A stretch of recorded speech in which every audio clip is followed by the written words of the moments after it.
I want you to picture a girl who is just 15 years old.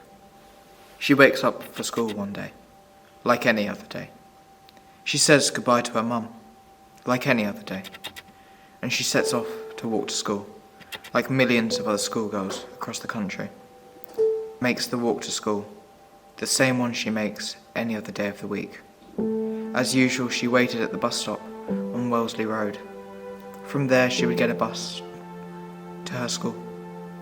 Her school was in Croydon and was like any other school in the country, full of the hustle and bustle, and where so many of her friendships blossomed and bloomed from. And she was just an ordinary schoolgirl. But she didn't make it into class that day. She never made it into class from that day forward. She was like anybody's daughter, anybody's sister. She could have been anybody's daughter.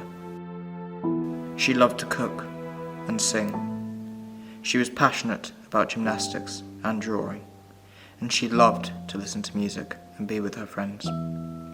Her name was Eliaane Andam, and at just 15 years of age, she was fatally stabbed on the way to school. The boy who stabbed her was 17 years old and could not be named for privacy reasons. He pleaded guilty to her manslaughter, but denied murder. This took place at the Old Bailey. But think about it for me, if you will. What motive would a young boy have to stab a 15-year-old girl at a bus stop at around 8:40 a.m. on a school day? One could argue misidentification, but school uniform should have been identification enough. It is difficult to try to find justification to carry such a weapon for self-defense unless the suspect in question had a warped view of his surroundings and of the wider world.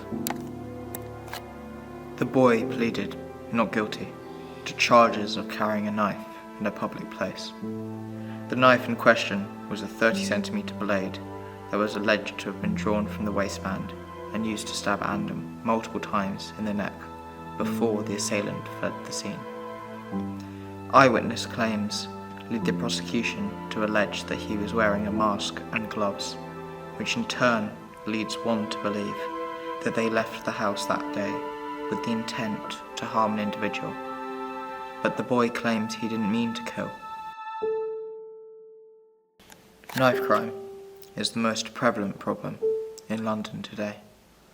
Eliaane Andam was one of the victims in the 67 knife-related homicides recorded in London in 2023. Furthermore, knife crime has been on the rise across the country. But is it right to call it a case of knife crime?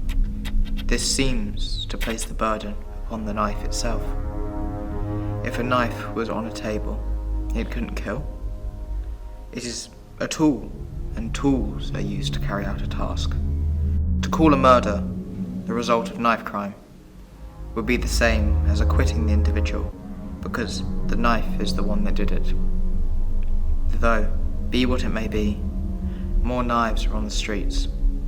People have made the conscious decision to carry blades, and this has only led to more knives in circulation on the streets. But to become complacent to these crimes is to say that they are okay.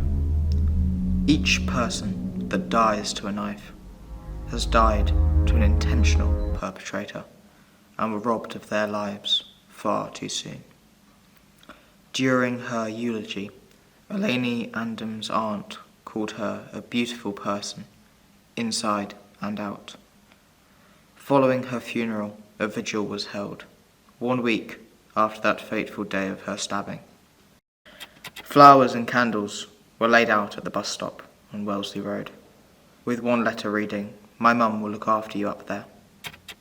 Eliaane Andam was a gymnast. She was a chef, a singer and a fashionista. She was a daughter, a sister, and a friend. She was a schoolgirl, but she was a living, breathing person. Those memories of her will not be forgotten.